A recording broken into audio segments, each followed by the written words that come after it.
career. Mike, you are on the Cat Named Mo Show. What's up? Our mini tribute. Mo, you never cease to amaze me, my friend. Those selections were impeccable. Thank you. As a lifelong Van Halen fan since about 1982, I was really curious on what you were going to play, and you hit the nail right on the head. And you really, I kind of mentioned this to you on Twitter a while back when you were talking about David Lee Roth's voice.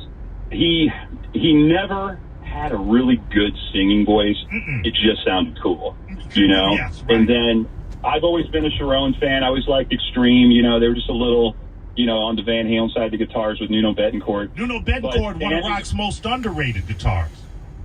Absolutely. And Sammy Hagar's Register, with David Lee Roth, Eddie had to tune his guitar down a half a step because David Lee Roth couldn't hit those high notes. Eddie tuned his guitar, the standard tuning. Right. But one song that, tends to go underrated in the David Lee Roth era is my personal favorite, is Unchained. And I'm going to say Unchained off of Fair Warning, first song, side 2. That's how old I am. So. Listen, Fair Warning, probably maybe the most misunderstood Van Halen album. It certainly, it was their least selling record, if I'm not mistaken, and I could be. But Fair Warning did not fare well upon release, correct?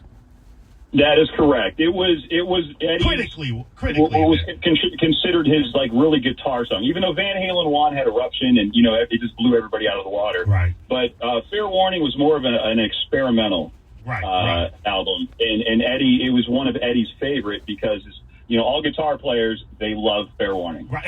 Because that whole album, it's just each song is a little different than the next. Also, the darkest and most different album cover out of their catalog, if I'm not mistaken. You could stare at that album cover for hours and just continuously find something new in there. Absolutely. And yeah. So one last thing before I go, Mo, I did want to say thank you for doing that with Eddie Van Halen. But check out, I'm sure you have heard of Mitch Malloy. He was going to be the lead singer for Van Halen after Sammy Hagar left the band, and they've got a YouTube clip that's 12 minutes long.